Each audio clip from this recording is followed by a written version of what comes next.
Hello everyone, welcome again in the discussion of our Chalisa series. Let's see. Rohan incorporated a one-person company.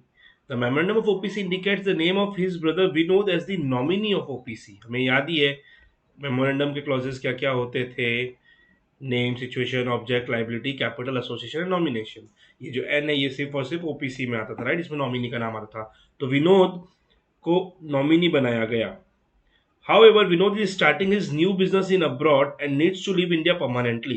Due to this fact, Vinod is withdrawing his consent of nomination in the SAD OPC, taking into consideration the provision of the Companies Act 2013.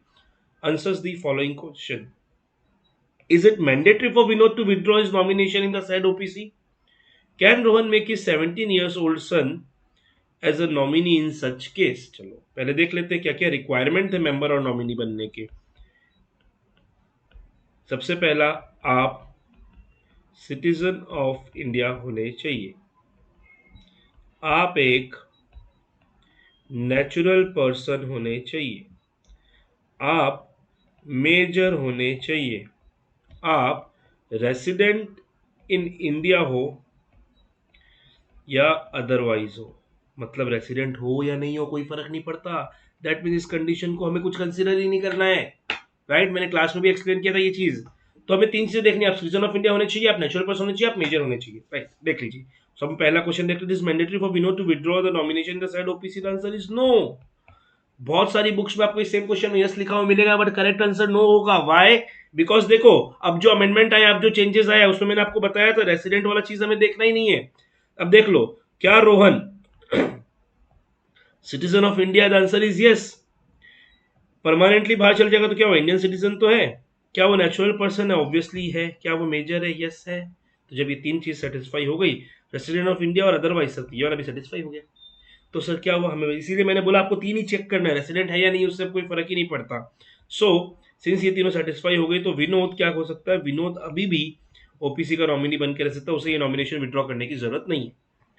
Can Rohan make his 17-year old son as nominee of OPC in such case? The answer is no. Why? Because ये 17 years का है. आपको major होना पड़ेगा, आपको 18 plus होना पड़ेगा member या नॉमिनी कुछ भी बनने के लिए ओपीसी का, राइट. आइए आंसर देख लेते हैं.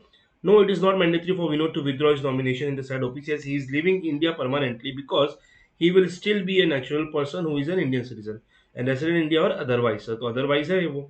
रेसिडेंट ऑफ इंडिया नहीं है तो क्या हुआ? अदरवाइज तो है, मतलब इंडिया के बाहर है, कोई फर्क नहीं पड़ता. चलिए.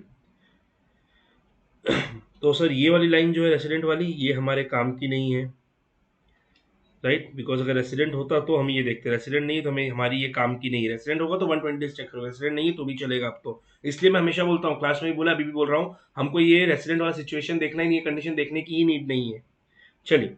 So he shall be nominee since Vinod will satisfy this condition, so he need not withdraw his nomination. Rohan cannot make his 17-year-old son as a nominee of OPC as no minor shall become member or nominee of OPC or can hold beneficial interest, right. सो ये एक छोटा सा question था, but ये काफी important है. Important क्यों है? बिकॉज ओपीसी वाला जो अमेंडमेंट वाला पार्ट है उसमें मोस्टली स्टूडेंट एरर कर देते हैं, इसलिए मैंने इसको 40 सीरीज में भी एक क्वेश्चन रखा है इसके ऊपर, राइट. चलो, so that's it for this part. Stay tuned for more. Thank you so much everyone. Bye bye. Take care. जय जिनेंद्र.